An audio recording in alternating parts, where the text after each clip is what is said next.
Well, hello everyone.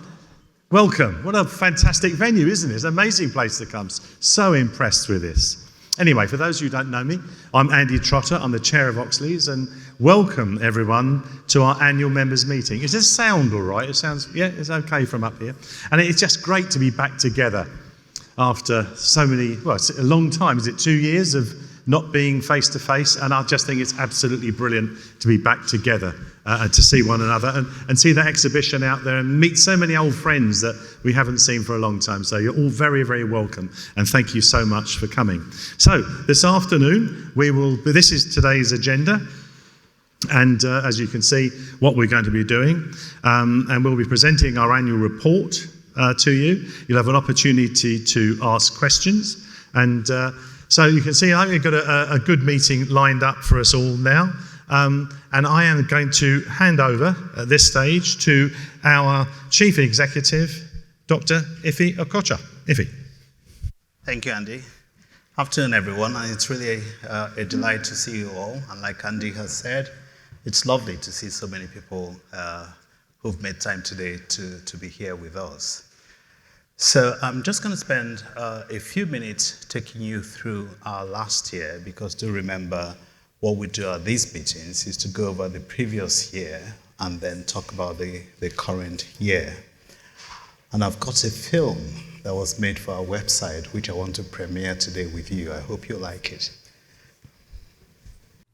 Despite the pressures on services and staff caused by the COVID pandemic, Oxleas had a successful year, and we were able to start putting our strategy, which runs from 2021 to 24, into action.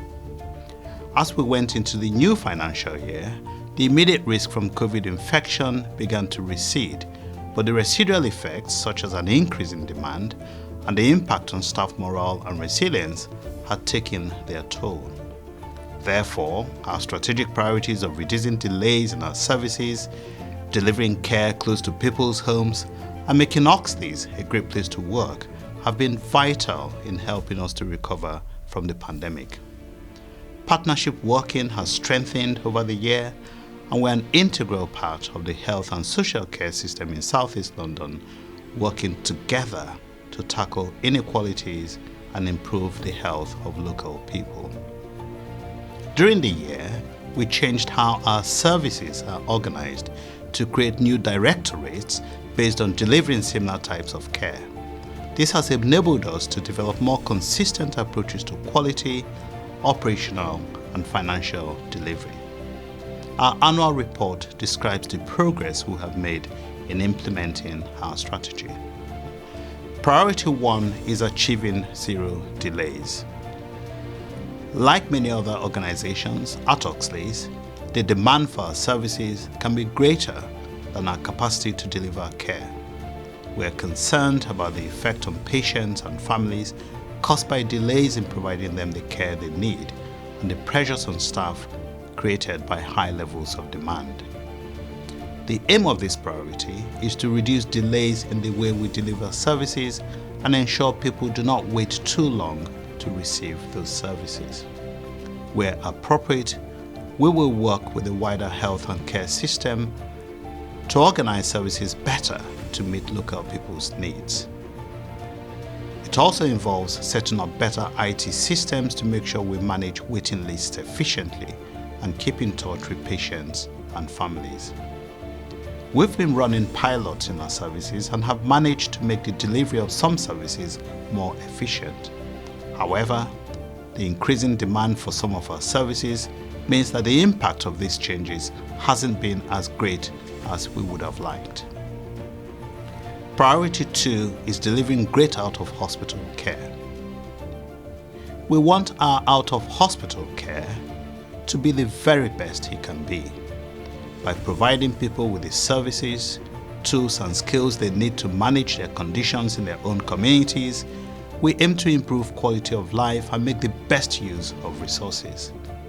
We're taking this priority forward by transforming community mental health services, transforming community physical health services, and improving the way that community physical and mental health services work together.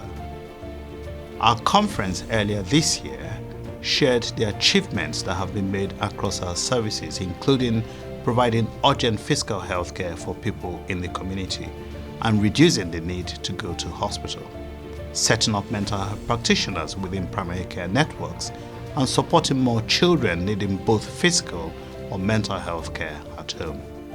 Priority 3 is making Oxleas a great place to work. The aim of this priority is to be the best employer we can be so that we can attract and retain committed and talented staff. We want to achieve this through being fair and inclusive in everything we do, treating everyone kindly, fairly, and with care so that they feel valued, and ensuring our staff members have the support they need to thrive and to deliver the very best patient care. The past year has been a tumultuous one for NHS staff. COVID has continued to be a source of pressure and anxiety, and the threat of mandatory vaccination had a significant impact on staff morale. In addition, worries about cost of living and struggling with long waiting lists are directly impacting staff experience. Ensuring we have sufficient, suitably qualified and experienced members of staff to deliver care is one of our major risks, and therefore we have a strong focus on reducing vacancies and improving staff morale.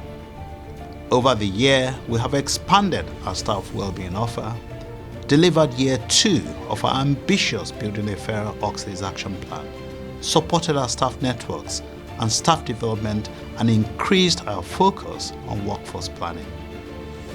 To support these priorities, we have made progress in the programs that underpin our strategy.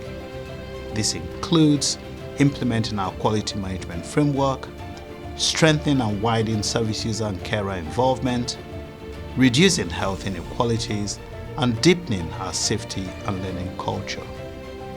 More details are in our annual report. Effective use of our resources is also key to remaining a successful organization. Our annual report contains a full account of how we have managed our finances and key risks to the organization going forward. We wouldn't be Oxleas without our staff, volunteers, partners, service users, and their families. We would like to thank all those involved in helping us through the past year and look forward to working with you in the future. We will all thrive by putting our values into action. We are kind, we are fair, we listen, we care.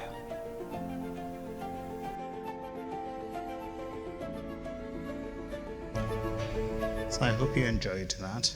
That's going to be put on our website so you can revisit it again. I'll be back to talk about this year because that was all about last year. So it gives me pleasure now to introduce our Finance Director, Azra Mukhtar, who will present our financial report. Azra. Good afternoon, everybody. I'm just going to ensure that this works. There we go. So I'm just going to start off by going through our income and expenditure account. And what you've got here is a comparison between the year that's within the pack, which is 2021-22, and the year before. And the key line to focus on here is the second blue box, because that's the box that we actually get performance managed on by our regulators. So you'll see that for that year, we made a £900,000 surplus. The remaining elements, I'm going to say, are technical. So the 900,000 is basically the surplus that we generated from doing all of our activities. Then we've got a range of technical adjustments that I'm going to summarise with a bit of an example that you'd be able to think through in terms of your own lives. So in terms of impairments and the revaluation, the way to think that through is if you were to go back and you had a house that you owned yourself. So the revaluations would be the valuation of your house going either up or down depending on the market, and you basically flow those figures through on an annual basis. The impairments would be the equivalent of you've decided to get a new kitchen, you spend £10,000 on building that new kitchen. It doesn't necessarily mean that the value of your house goes up by £10,000. It may make it more saleable. There may be a whole range of other items. So the impairment figure is all of the additional money that we spent on improving our facilities, but don't actually recognise that the cost before we did that and after we did that has increased the value of those properties. But actually, it's meant that they're much nicer environments and much more fit for purpose environments to be able to operate in. And a similar piece around all of the investments that we've made in IT and our other remaining infrastructure. So the end point of both of those was a deficit coming through in those years. But as I said, the orange line is the bottom line in the accounts, but doesn't link through to our actual operational performance. So let me just take you through what the movements were between the income that we had at the start of 2021-22 through to the end position at the start of this year. So these were the key movements. The first one was the second half of us securing the provider collaborative for Adult Secure. We had the first 6 months the preceding year, we had the remaining 6 months came through, and that increased our income substantially by almost £50 million. There was some further investment within mental health and service development fund that came through, and that was the largest element coming through in terms of principally mental health. We then had a number of areas where we had reduced income. The first was COVID. So in the first year that the pandemic struck, there was a completely open book. You could spend whatever you needed to spend in order to be able to make your services work that year. As we began to shift through that first year of the pandemic into the 21-22 year, some of the fiscal controls came back in line and they started to say, no, we're going to set you a budget for this now that you now need to manage within. So that was that income reduction coming through. We then had a couple of contracts that we lost between 2021 and 21-22, the largest of which was our 0 to 4 provision of children's services, which moved over to Startwell at the beginning of that year. And that and a range of smaller adjustments effectively came to the income envelope that we ended the year on, and effectively was the end outturn position at the 31st of March 2022. If I then say sources of income, so where did we get all of that income from? This pie chart effectively shows that position. The largest blue segment of the pie is from South East London CCG, and the second largest is NHS England. Now, that blue pie, the blue segment, would have been much bigger the year before, and the red segment would have been smaller. As we've begun to get some more of those specialist services, including the provider collaborative, come through, we're seeing more of our income coming from NHS England, and you've got the other two much smaller segments highlighted here. In terms of expenditure, just flowing through exactly the same as what I'd gone through, so starting with the position at the beginning part of the year, and then the key changes. First one is the costs associated with the fact that we secured the provider collaborative for all of the South London patients that needed access to Adult Secure. And that is a combination of where we effectively looked after them within our own Oxleas Trust, where they were looked after with our other South London providers, SLAM and South West London and St George's, and then any other organisations that looked after that cohort of patients. So that would have included other NHS organisations elsewhere in London and a couple in Kent and Surrey, and also a selection of independent sector providers that provided those services, and we managed all of those subcontracts as we went through. The next section was then staff costs, and those staff costs were effectively generated because there were additional pay awards, but also linking back to the mental health investment standard, some more people that we were able to employ in order to be able to improve our services and indeed provide new services. There was an element of general inflation, 4.9 million, and we also then had some pass-through costs that came from the Department of Health and Social Care in terms of our This is not property, plant and equipment for those of you that are technically minded. The PPE was the normal infection control, so the masks and a variety of other areas that we needed to control infection during the course of the pandemic. And that cost was smaller than what we had the previous year. A small number of other expenses then took us to the final expenditure figure of 397 million. Again, a pie chart. So what did we spend that money on? Two main segments here. Again, the red segment is pay, and by far and away, the biggest cost that we've got within the trust is our staff, and that is because we've got a very workforce-orientated delivery of our services. The second largest segment is the dark blue, and that is our subcontracts that we effectively have. Again, that profile, if you looked at this pie chart last year, the red segment was larger and the blue segment was smaller. But as we've grown our services and we've effectively had more subcontracts in play, that segment has got larger. This then is our statement of financial position. For those of you that are accountants or know a set of accounts, old money balance sheet. Here, what you effectively have is a combination of all of the assets and the liabilities that the trust has. So land and buildings, you can see, have gone up and increased. Current assets, which are a combination of our debtors and cash, has also gone up during that period of time. And then we've got some movement in liabilities, again, that have increased. And the key movements that we've just articulated are shown at the bottom of the graph as being a combination of year-end accruals, i.e. elements of expenditure that we have ordered but have not necessarily received the invoice for, deferred income, which is a technical term where we've received income in, but it's going to be used in the future, and therefore we have reduced the impact of that income in year. And then lastly, the fact that our cash balances grew by £30 million during the course of 21-22. When I talked about land and buildings previously, the key element for the growth there was capital investment.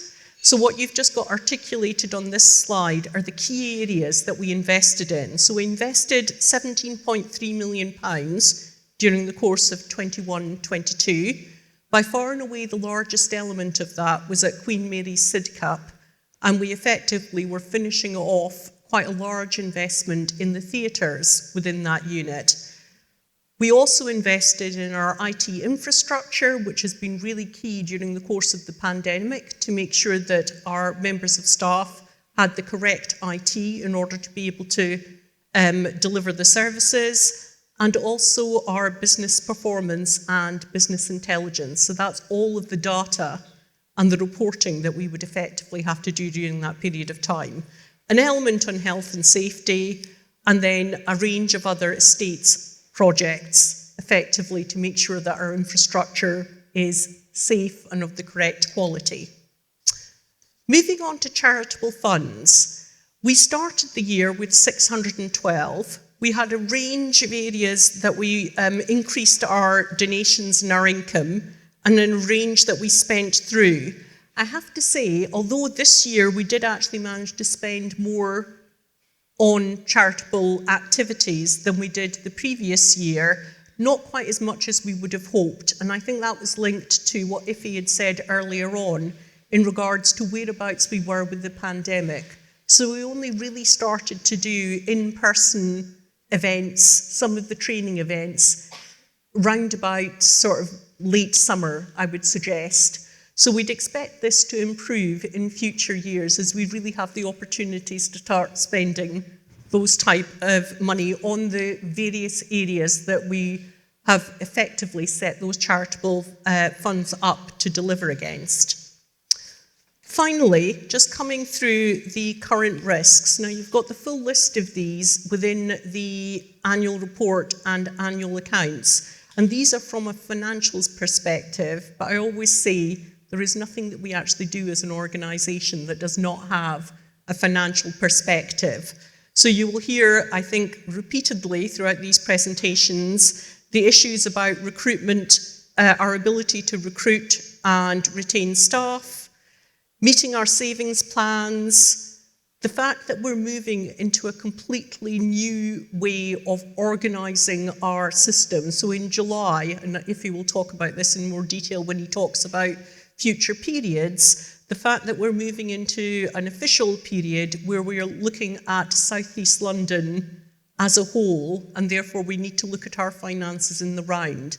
So we're moving from an environment where we very much managed our own finances and we were accountable for them singularly as an organisation into one where we're having to manage those across the whole of South East London.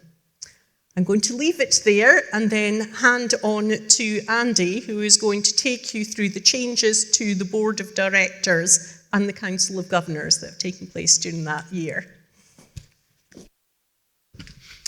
Thank you very much indeed, Azra. Right, I just want to take you through the developments of the board and the Council of Governors over the past year. Matthew Traynor, our chief exec at the time, left to become chief exec of Barking, Havering and Redbridge, which many people would say was an extremely brave move. And I think I visited Matthew over at Queen's Romford a few times. That's an incredibly challenged organisation, but we wish him well. And I know he's made a huge impact over there already. I'm very pleased to say that we appointed Dr. Iffy Okocha as our chief executive, who's acting chief executive for a while and then was appointed chief executive. And I'm so thrilled to have Iffy as our chief executive. And thank you very much for taking the post, Iffy.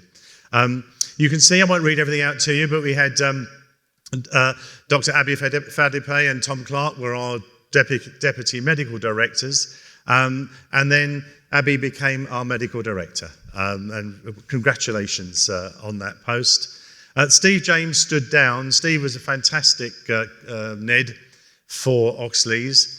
He was also a NED over Lewisham and Greenwich, and it was great to have someone who was in both trusts, and it was a real value because we have a good partnership with LGT. And there are a number of areas, particularly around emergency departments, around our community health, where we have engagement with them, and Steve was a great assistance in doing that. We want to thank him for everything that he's done. Amlan Basu moved on through pressure of work, but again, he came from private sector of a health provider, and he gave a very different flavour to some of our discussions, and we wish him well in his new and very challenging role. Joe Stimpson is here, our non-exec director, was appointed the senior independent non-exec director. Joe is the one you turn to if you're really unhappy with me. And she also does my annual appraisal. So there's Jo just over there if you need to talk to her. And Sophie Proctor and Jim Shake were appointed as NEDs, bringing very different talents to the board. Sophie very much a lot of knowledge of third sector, a lot of knowledge of local partnerships, and she brings a lot to us. And Jim, he's Dr. Jim Shake, but he's an engineering PhD, as well as being a service user. And he's brought a different dimension again of understanding of systems and processes. And I think having those very different, rich talents from the non-exec directors is really important. They also have a good knowledge of this area. People who live in this area understand our communities, and I think that's vital too. You know, to have a board that has an understanding of our three boroughs. So we look at the governor elections we had over summer. You can see the names up there. And thank you very much for those who stood for election. New appointed governors, you can see up there, Graham Turner, Denise, Scott MacDonald and Aaron Newbury. And thank you so much for stepping forward as to be appointed governors to our Council of Governors. And we say farewell. Farewell to four of our governors. I think Fola is here. Is Fola here? I saw her somewhere. Is Fola here? Fola, I mean, thank you so much for the huge contribution to Oxleas. Been a fantastic governor. And just a small presentation from us to you for all the time you've spent with us. And if I fall down there, I might fall over. Anyway, thank you so much. Thank you so much for everything you've done.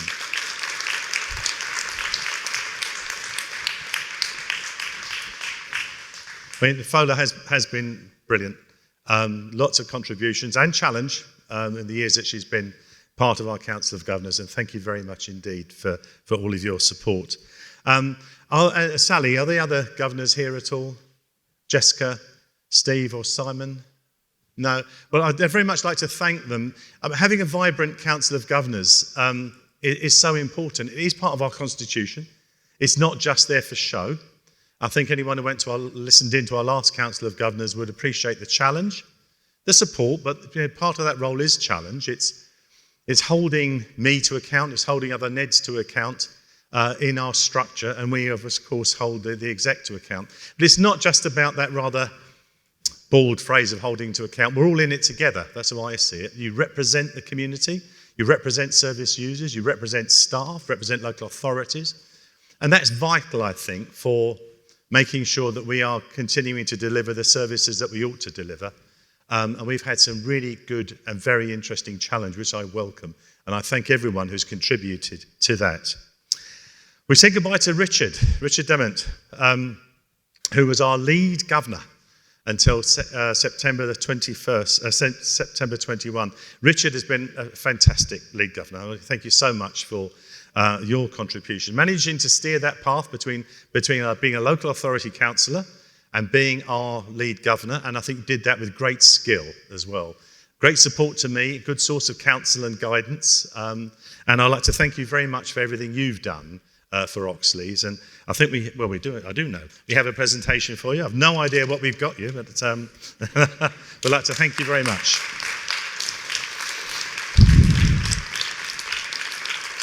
Thank you so much. Thank you, Richard. Really does. Thank you.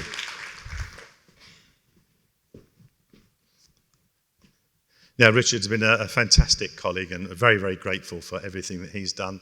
Thank you so much for your help and support and contribution to what we do as an organisation.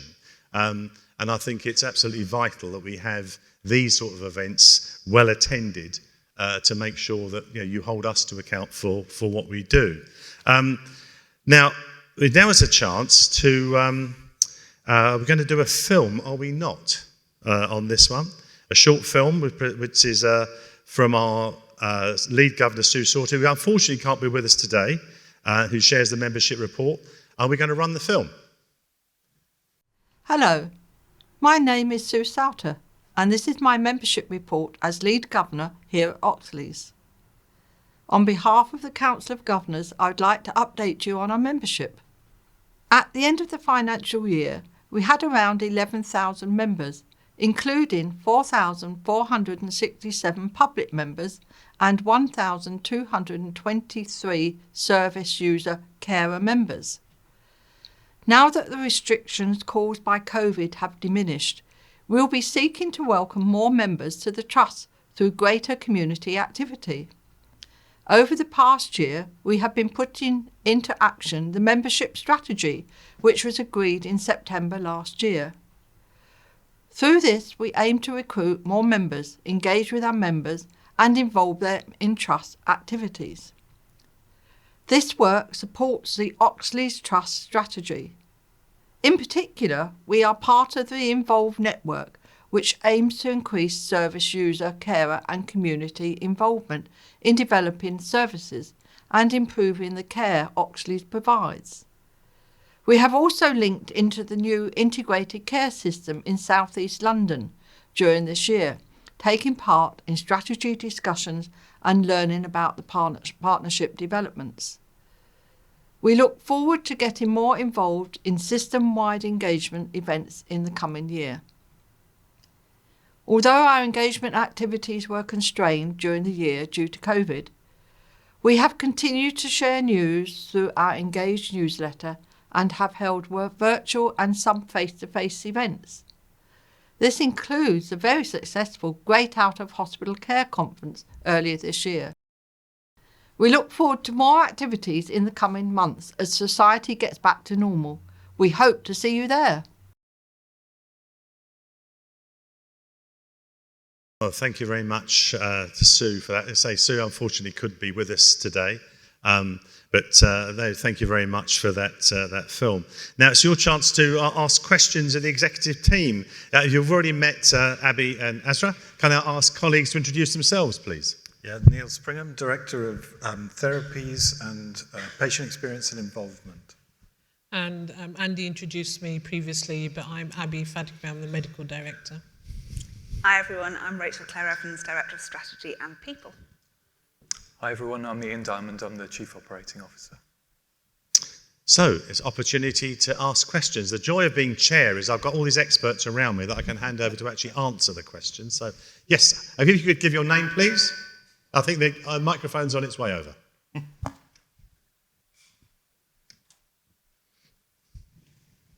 No. Just one there first. Thank you. Is it, can I hold? Hi, can you hear me okay? Yes, certainly. Sorry. My name's John Kenny. I'm a long-time carer, part-time carer now. I'd like to direct my comments, if I may, and we could do with a little bit more time, I think, than is scheduled for this part of the session. Particularly to Ian, but to anybody else, really. When are we going to hear the word crisis? When are we going to hear that word in association with mental health services?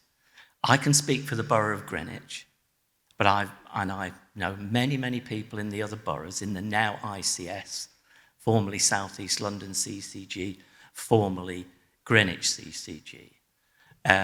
What I've seen is a huge amount of activity in renaming the same post, in allocating huge amounts of money to a reorganisation, which I've been through as a manager stroke director in the past and as an employee.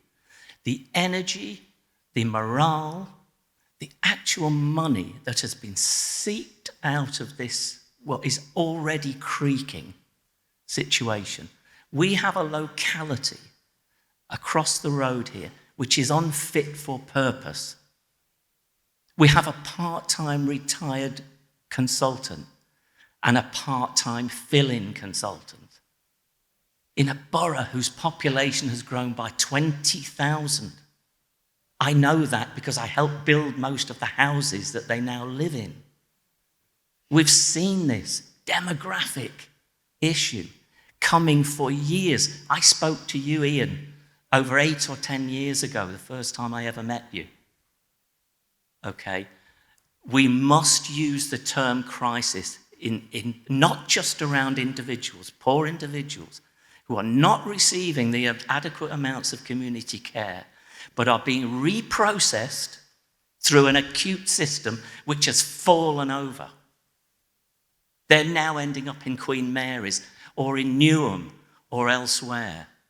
And meanwhile, you're busy with this community strategy, which effectively amounts to grooming vulnerable people in the community to not require further levels of care, such as the care home environment, where they can be secure and adequately looked after. It's an utter shambles. And I don't criticise one individual on this stage, or in this room, or any member of the locality in Woolwich. But we have to call it what it is. And we have to hear these words from you people who are witnessing it on a day-to-day basis and impose it on your staff, we are understaffed, underpaid, under-moraled. They cannot perform miracles on a daily basis. And it has taken me 15 years to ensure that my sibling is looked after to a reasonable extent. And that is with me being super vigilant that you don't shift her off into some god-awful little single flat somewhere to actually fail again and end up in Oxleas house. There must be many people in this room who've promised their mothers, their siblings, their relatives that they will not allow this to happen to their people. Okay, let's give us a chance to... Let me finish and say, I will not be happy until everybody that requires it gets the correct level of care they need in this borough, not just my sibling. And I won't live forever. I'm exceedingly worried when I'm not around. That's how serious it is. And I hope I'm going to hear some echoes around this room. But thank you, Ian, and thank you for every one of you for all you do. Fortunately, you need to speak up and know, and let us know it's not enough. Thank you for listening. Well, yeah, thank you. I mean, it's a very powerful comments, and I don't think anyone would deny that we're not facing probably the biggest challenges we've ever faced. And I don't think anyone ducks away from that you've only got to visit our services to look at the huge demand, the increased demand, the increasing complexity of demand, and the fact that we are suffering from a workforce crisis. And it's not just within Oxleas, it is everywhere, across every part of the NHS, in every part of the country. You've only got to look at the ambulance waits outside ED. You've only got to wait for the huge queues to go in. You've only got to look at the logjam of people who are in acute wards that can't move out to social care. I don't think anyone is denying that. Certainly when I go around visiting our teams, I'll be frank with you, I don't think I've ever seen the level of stress that they're under, the demands that they're under. And of course, when we look around at our partners, be that in primary care, who themselves are under a great deal of stress. So there we are, we have the challenge. I think the challenge for us is, what do we do ourselves? What do we do in partnership with others that can actually, using the resources that we have, because to be frank, I don't think there's going to be a lot more resources coming our way. What do we do within the resources that we have to improve the health of our community, to improve the treatment of our community? And that's our job, isn't it? Is to try and do the best we can ourselves and with our partners. And I would say from this team, of which I'm chair, that I'm enormously proud of, there is a huge amount that they're doing. There is enormous problems out there. No one is denying it. And there's no one here on this panel will sugarcoat anything today. You know, the people here will tell you as it is. And that's what we're saying here today. Now, having done that little introduction, I'll now look round at my colleagues to say who would like to add something to that. Ian, you were name-checked earlier. I was turned to Ian, anyway. Thank you, and it's really nice to see you again. And thank you for your honesty. I think Andy's right. You probably summarised how a lot of people are feeling. And I do very well remember meeting you all those years ago. So you talked about the word crisis, and I think Andy responded with another word beginning with C, which is challenge. I think the two words are interchangeable. There's no doubt that the pressure on our services has grown over the years in terms of demand. And I think you can't doubt the fact that the pandemic also has a real effect on everybody's mental well-being and resilience. And we know that also there's a kind of growing crisis around people's ability just to kind of cope day to day with cost of living. So you're right to say that there's more demand on us in secondary care. We cannot sustain that level of demand. So what we're trying to do at the moment is to actively work differently with other partners in Greenwich, but also in Bexley and Bromley, to try and meet that demand in different ways. Because this isn't all about Oxleas, it's about a range of different organisations working together. But I think if we get that right, what I would hope is that those people that do need services from Oxleas, they get a better service. And the way that we can do that is, we can't necessarily grow the workforce, but we can have different people working with us. That will enable us to reduce people's caseloads. If you have reduced caseloads, you can spend more time with people that really need that. If we do that, that keeps them out of hospital. So that's the thread throughout all of this. But we don't just do that on our own, we do it with other organisations. And I guess when I hear you speaking, I think one of the challenges for us as a panel, as an organisation, is about how we talk to you directly in the community and how we let you know what we're trying to do and what we're trying to achieve, and do that with you, actually. So thank you for the challenge. I really appreciate it. Thank you, Ian. Any other colleagues like to add anything at all to Ian's answer? If not, thank you. A question here, please.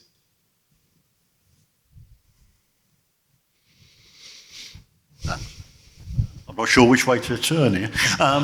My name's Paul Richardson. I'm a public member of Oxleas Trust, just joined. The issue I wanted to bring up, I am an individual member of the patient participation group at Plumstead Health Centre, but I'm speaking as an individual here. What my question is actually over a state strategy, and I think that comes probably under building block 8 in the R strategy document. And what it is that since I think it was mooted in 2016, that people know it off Lakedale Road, Tewson Road, which is part of the old St Nick's, ended up with Oxleas owning that site. And what's proposed now is, because the health centre is needs to be replaced, really, and so the proposal is that it is replaced, and then the rest of the site is used for well, the last thing I saw, which was in 2018, the rest of the site, I think there was 4 blocks of flats on it. Now, for my argument is that for our estate, the NHS estate, which is our estate, is incredibly important to us. And given the fact that the workforce figures are appalling, that the whole of the system is under massive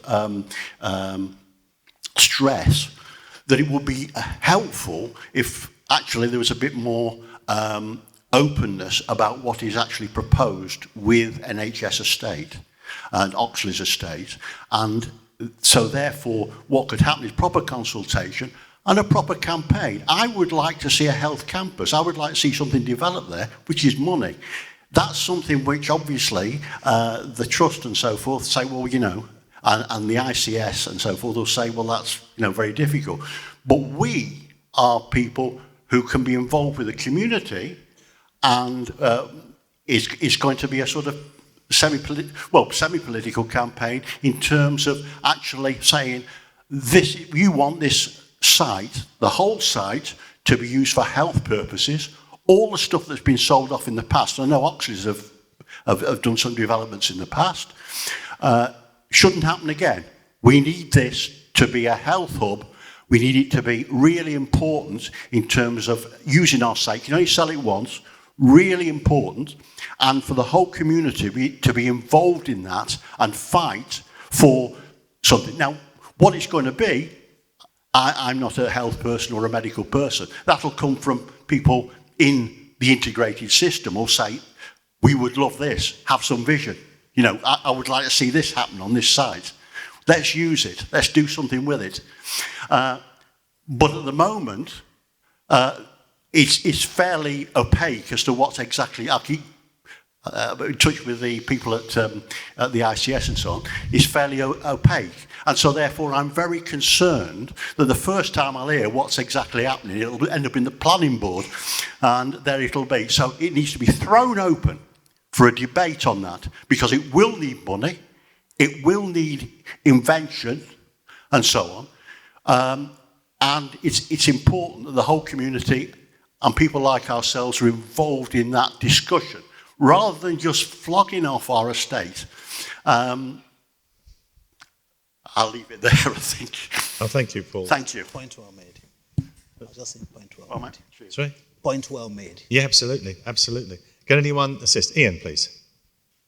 Yeah, nice to see you, Paul. Saw you a couple of weeks ago. Again, really helpful challenge.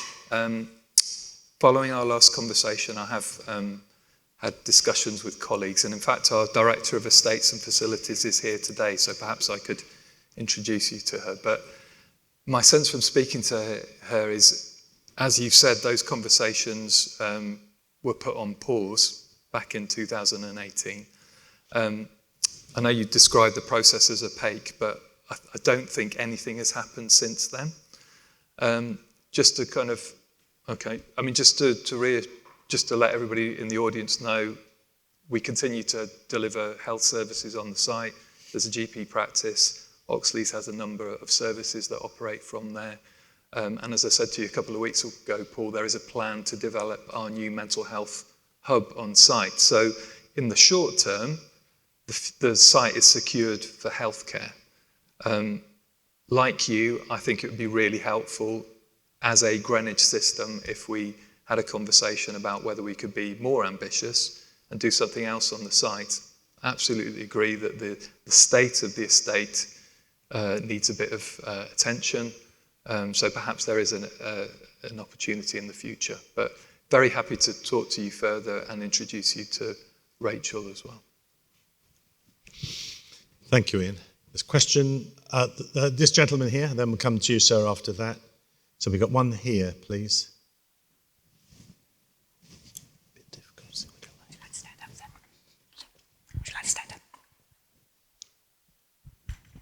My name is Dr. Cyril Emu. I'm an educator. The shortage of staff in NHS has been drum in and drum out so many years over the including when pandemic came. It was highlighted, became a national disgrace in terms of not having enough staff to work in ICU and all the rest of the places. And now the state has moved further, bringing in labor from all the other countries to fill the gaps, so to say. I think NHS is a big employer, and it should be able to have a vocational training center where staff could be grown internally. There are a lot of, I spoke to one colleague just now outside there who's involved in the apprenticeship, but it could be more. There could be more that could be done in education, educating the young who are interested in NHS, working in NHS, not just at the apprenticeship level, what below the apprenticeship level. I think that more should be done there and exploit. I'm ready to volunteer to do some work in there.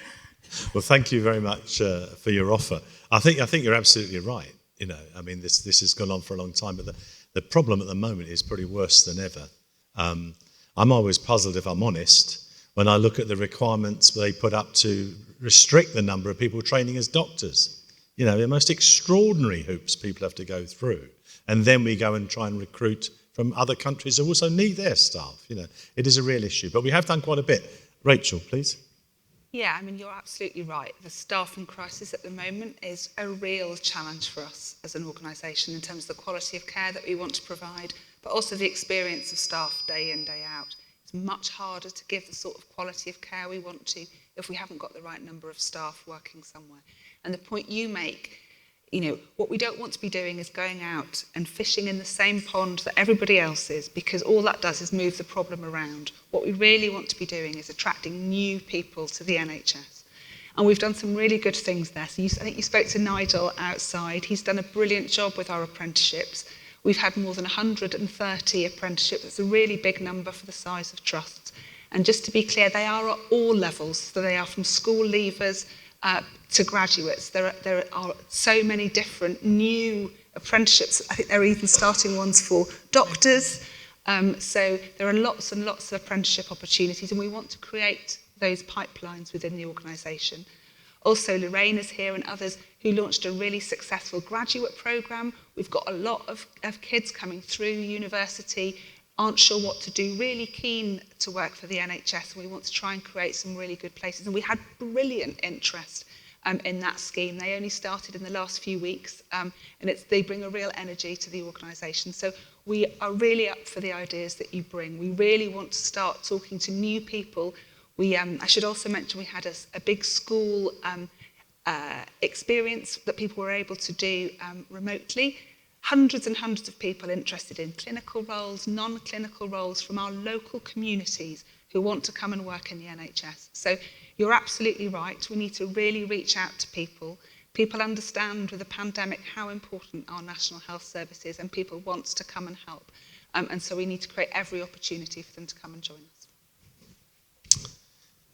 Thank you, Rachel. The gentleman there, please. Thank you. Apologies for not standing. My name's Stuart Tite. I'm a volunteer and lived experience practitioner in the Bromley area. Before the pandemic, I used to give quite frequent talks in the community to Rotary clubs, schools.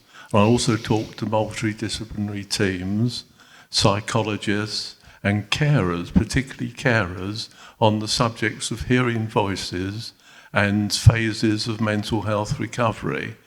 During the pandemic, I did a few talks on Zoom, but it wasn't the same. What I'd like to know is Oxleas back to giving service user talks to carers and to multidisciplinary teams in person. Yeah, really, it's nice to see you again, Stuart. So this is the year that we've relaunched our new iteration of involvement. And involvement is about involving people who use services in our work, but it's also about opening up those conversations. So we're now looking to develop those arenas where we can have those discussions, because actually, I've seen them. They're invaluable, absolutely, brilliant. So we're looking to build those structures, because what we need is the structures to get people together to be able to have those talks. So, do pop over to this to the stand, and we can talk about how we can get those off the ground again, because they're brilliant. They're really helpful. Thanks, Neil. Thank you. There's a lady down here somewhere. There. Say something about having the nurses or having people coming into the NHS to work and to train. That's one half of it. What about retaining those staff? The cost of training now for most people, so maybe in previous years, coming up to recently, my daughter's just trained. She got onto the apprenticeship scheme, and that was wonderful. She's now a qualified nurse on one of the inpatient units in Oxleas House. But prior to that, people were having to take out loans. They end up with a massive debt that they still have to pay back. And at first, when they started to talk about loans, it was that you wouldn't pay any interest on this loan. You would pay it back, yes, but no interest. But that's not true. There is interest now. But before I get carried away and get off track, it's just about retaining, paying staff enough so that they can live. They can put their foot on the rung to get a property, a house, or even pay the exorbitant rents. Yep. So it's retaining, holding on to those good nurses who, after a while, give up and go and work somewhere else because they can't make ends meet. Yep. That's a very good point. Of course, it's not just the nurses, it's staff across the board. Rachel? Yes, yeah.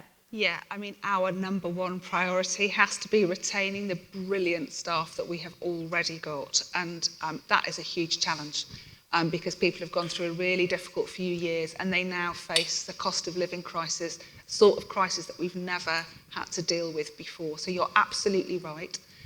We are obviously constrained in what we can pay by the Agenda for Change rules, which means that we don't have total flexibility about pay.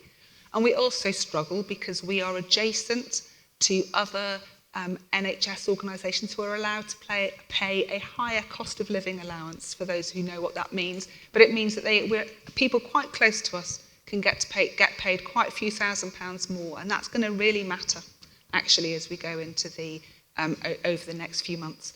So we are trying to do everything we can think of in relation to the cost of living crisis. We've just announced that we are creating a way of really fast-tracking our healthcare support workers up a band. So that's going to be important to keeping people. We're trying to make sure that people can access their money earlier in the month. So if they've earned a day's work, they can access that money. They don't have to wait until the end of the month, because we know, sadly, that in the last week of the month, people are often having to take out loans to make ends meet or go to payday lenders. And we really want that not to happen. So we're introducing that. We've been doing quite a lot around fuel costs. We know that the cost of driving a car for work The cost of that was getting tighter and tighter for people, so we've backdated that. We're trying to get people to take out the blue light cards, which give discounts for groceries. We gave people a voucher. We're trying to be as creative as we can possibly be, but I really don't think that there's anything that we can do which will really address that real cost of living crisis. But the other things we want to do is to help people with their well-being. We've had lots of well-being weeks and thinking about things. We're really focusing on inclusion. There are so many ways we're trying to make Oxleas a great place to work. It is something we are really committed to in this organisation, but we've got a lot more that we want to do. I completely agree with you. Thank you. Thank you, Rachel. Got a question here? This gentleman. We'll come back to you, madam, in a moment. I was in St Thomas's about 4 years ago, and I was in the ward, and it came over that the government had awarded themselves 9% pay rise, and yet the nurses 1%. What sort of wages is that? I mean, they should be the ones that's taken the cut, not the doctors and nurses and that. It was disgusting. I think so. There's an awful lot of people who would agree with you. Yes. Like I said, I was actually in St Thomas's at the time, and they just saved my life. So I was really grateful to them for that. Yeah. And they announced over the ways the MPs had got 9% pay rise, nurses, doctors 1%. Yes, absolutely. I think disgusting. As I say, I think you won't find many people who speak against you on that one. Lady here, please. But just the microphone's just on its way. Yeah. That's it. Sorry, I'm Jasmine Blake, and basically I'm a live and retired in the borough. Could someone please direct me, or can someone signpost me to the support services for young, black, commonly seen as, quote, West Indian black male in the borough of Greenwich. They're young and they're black. They've been through Oxley, Farnborough, you name it. But I'm having to feed them. I remember being taught in social work that there was something called Maslow hierarchy of needs. Where is it gone? What's happened? I've seen lots of nice jobs, equality this, all these nice posh jobs. All they're asking for is somewhere they can meet and often share and have a dialogue with someone. They just want to talk among themselves, who understand their trauma. Oxley's not delivering. Oxley's not delivering. I've seen all lovely meetings, and you're all doing your best, and I've had a lot of excuse about COVID. I just want somewhere for these young black males.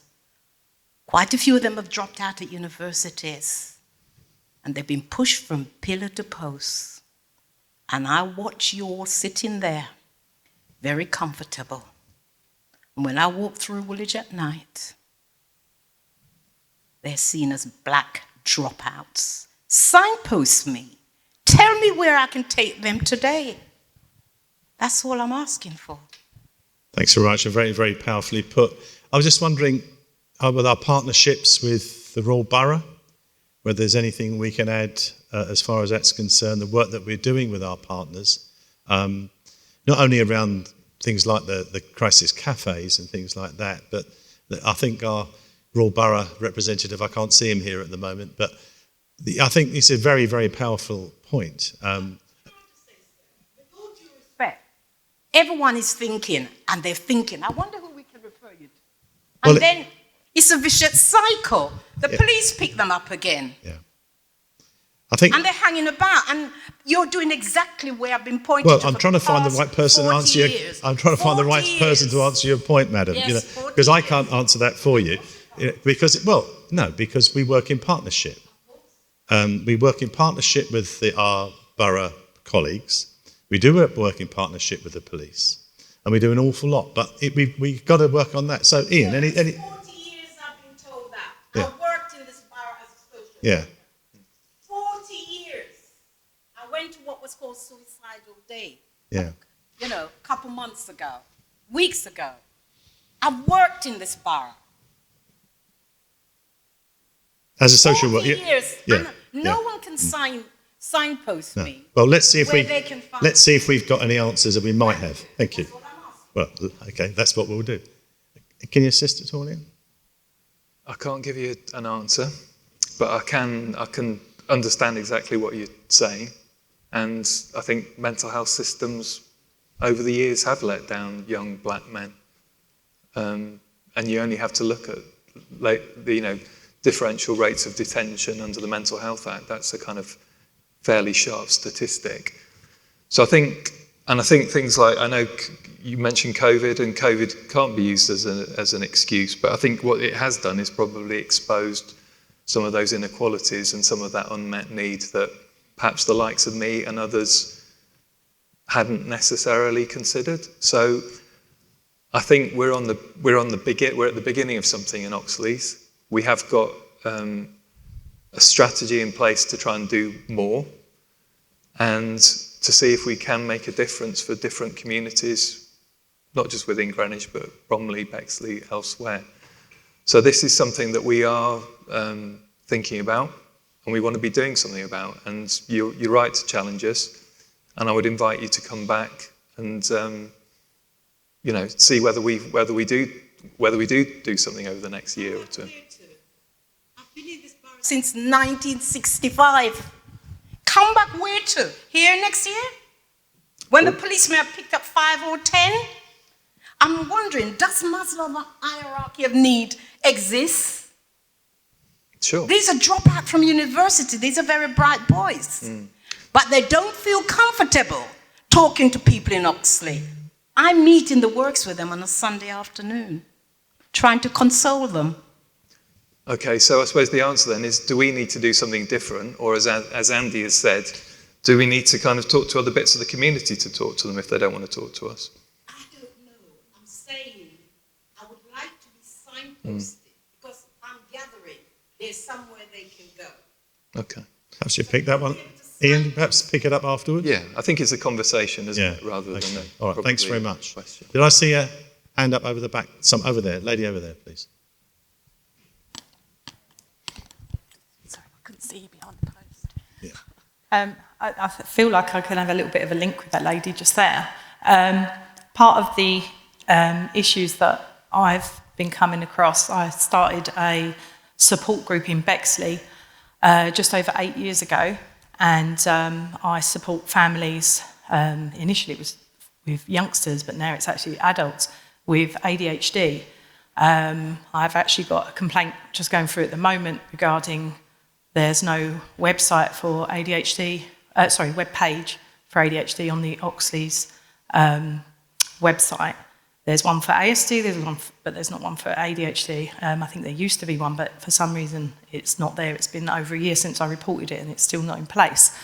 At the moment, I've been sort of referred to somebody who's one of the head psychs, and he even revealed as well that he actually doesn't have any training in ADHD.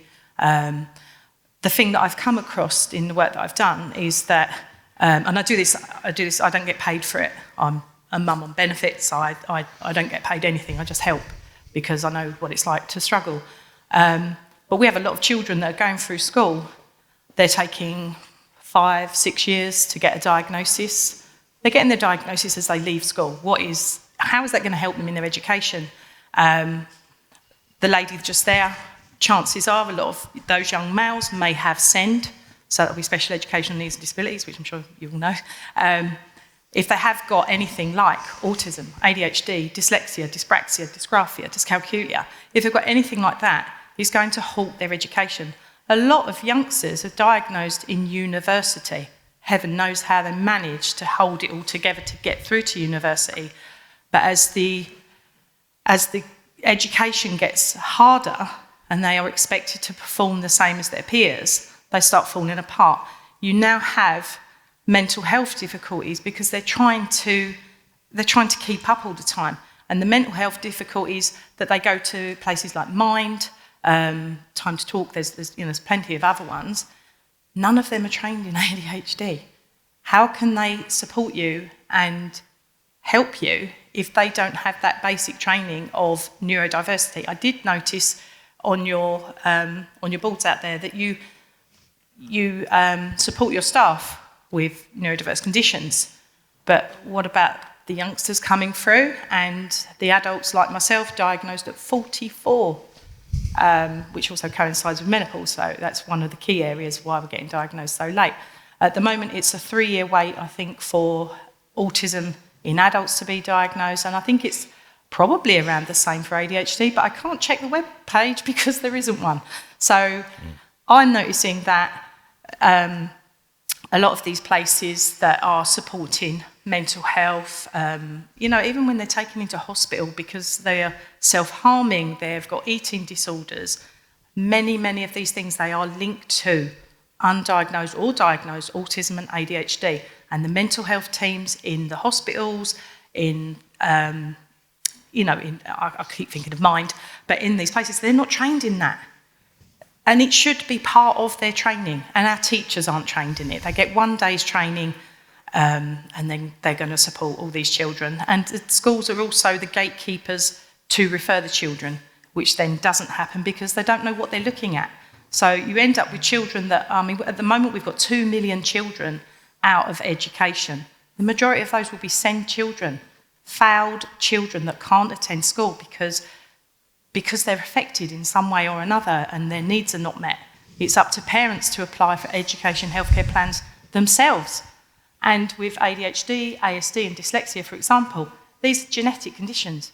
They pass down families. So you've got a parent with dyslexia trying to fill in forms for a child with the same conditions, or a parent that can't focus. These parents are being labelled as bad parents or neglectful parents, as I was called a few times.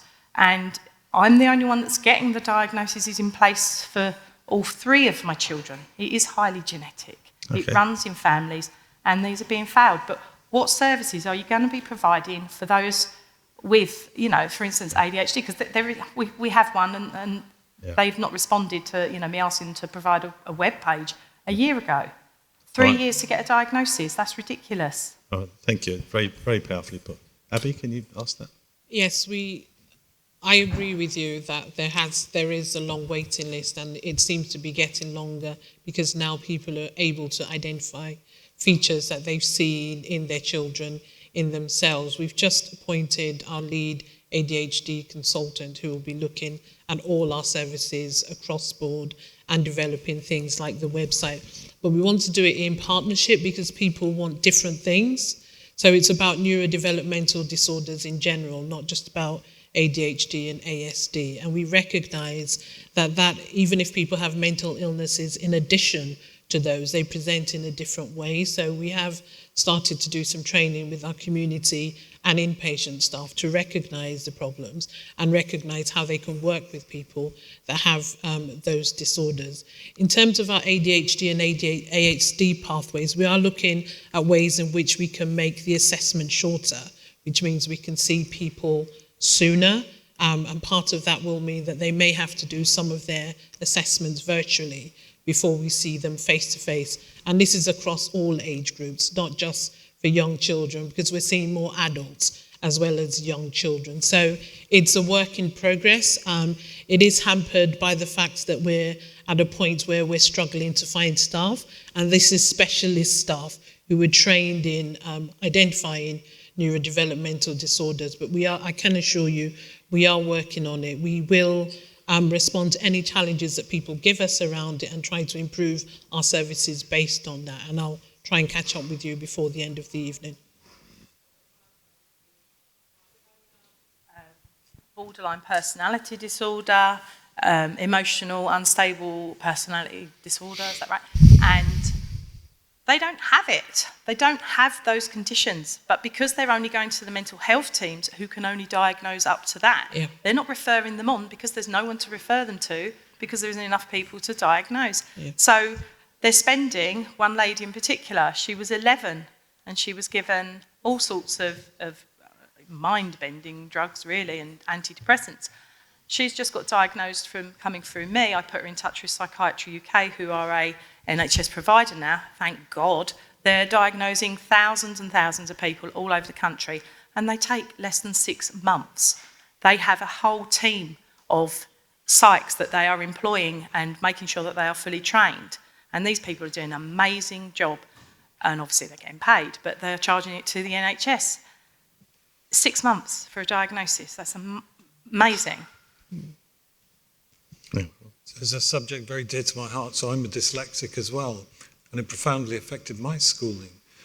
And one of the things I think, just adding to what Abby said, that the more we involve service users, the more we have lived experience practitioners, what we're learning is that we need to have more flexibility in our general services as well as having specialist services. We need to make sure how we communicate with people is accessible. We need to recognize that not everyone can sit still in group therapy, all these kind of things.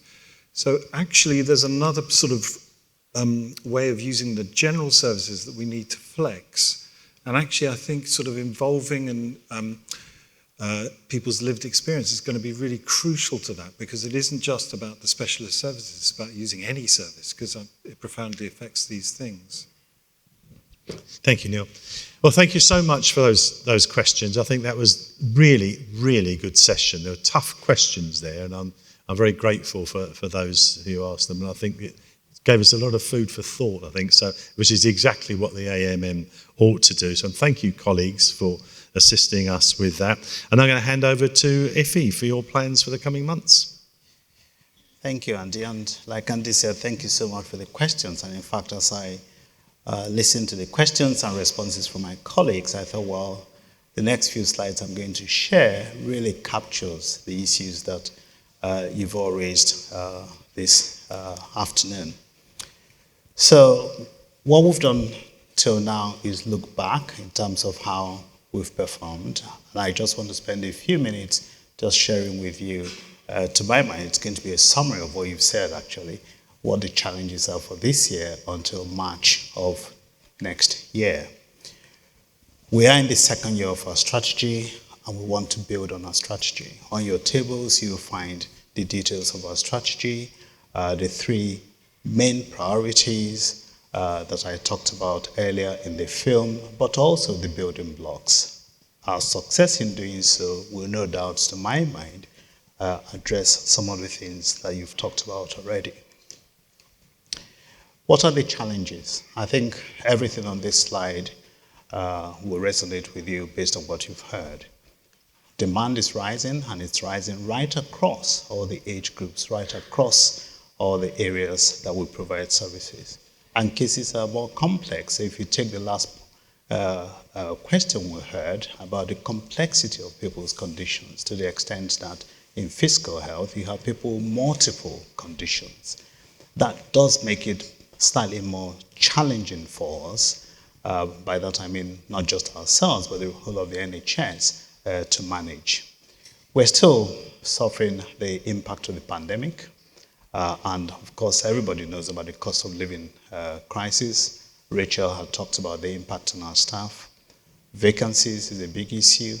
And of course, financial pressures.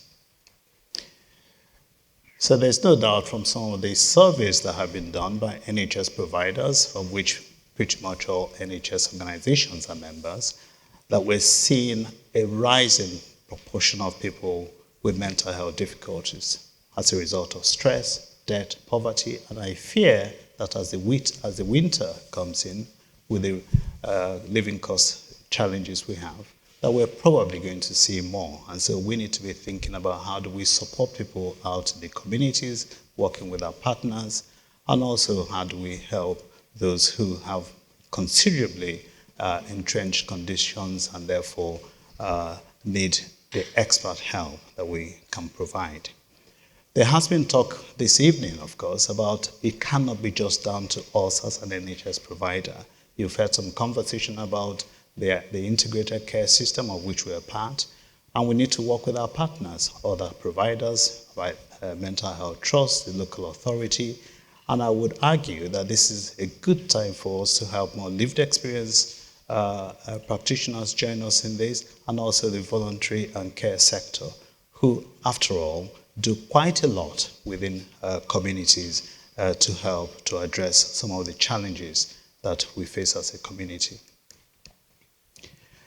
We've talked a bit about the impact of the pandemic, mostly on our staff, but there's no doubt that what we're going to come into over the next 6 months or so is going to challenge us all.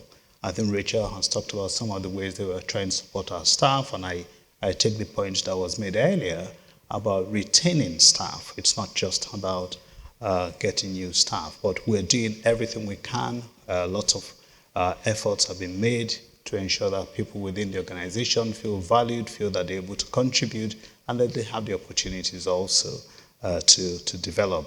And just to echo yet again how important it is for us to address their well-being. Staff vacancies is a huge issue across health and care. I think the last statistic I saw was 200,000 vacancies across the NHS, 100,000 in care. And it is probably going to worsen. And we've been doing our absolute best within Oxleas, partly to retain those we have, think about those who are coming to retirement, and thinking about how do we help them to stay within the workforce. We've done quite a lot of work on workforce planning, so we have a good sense of what things are likely to be like over the next 5 years or so. And this point about role redesign, how do we become more flexible? I think I'm really proud about Oxleas as an organization that draws in lived experience practitioners to support the work we do. 2 weeks ago, we had I had the privilege of welcoming new graduates to the organization, just about 24 of them. People who didn't really think about working in the NHS, but we thought we'll go out and invite them in, give them the opportunity to see what it's like to work in the NHS, and just being in the same room with them. There was a great deal of enthusiasm. Couldn't wait to get going. And we want to pilot this, and if this succeeds, then that's going to be something that we're going to have to do more of. There has been a lot of talk already in the course of the questions and answers on apprenticeships, which we're doing more of, and also partnering with our colleagues so that people will have the opportunity when they come in to experience different aspects of healthcare. So as we have talked about the financial pressures, as an organization, we have a good track record. We're at the top of the rating that the NHS gives to individual organizations. The system oversight framework, we're number one. And that's partly because we've got some really good internal systems. And we do everything we can to increase productivity, to drive down or drive out costs, and we'll continue to do so. But we're now in a new era of the ICS, where not only do we have to worry about how we do financially, but we also have to work with our colleagues to make sure that all the other organizations across the system achieve financial balance. That's a challenge, but one that I think we're all going to have to try and do more to improve. I think the first year is going to be difficult, but I hope that as the years go by, that we're going to do this more in a more effective way. It's not just about working across mental health, it's also working with our acute partners whom we support, both in terms of keeping people at home and helping when people present to emergency department to ensure that those who can go home are supported to go home, and that those who can be discharged early are supported to be discharged early. So we do see ourselves as playing a really critical role in all of that. I want to end again on our values, because I think this really does matter. The way that we treat our colleagues, our staff in Oxleas, the way we treat our partners, and also the way we treat those for whom we provide care. Being kind, being fair, listening as I believe we've done today, and also showing that we care, because that must remain central to the way we provide services as Oxleas. Thank you.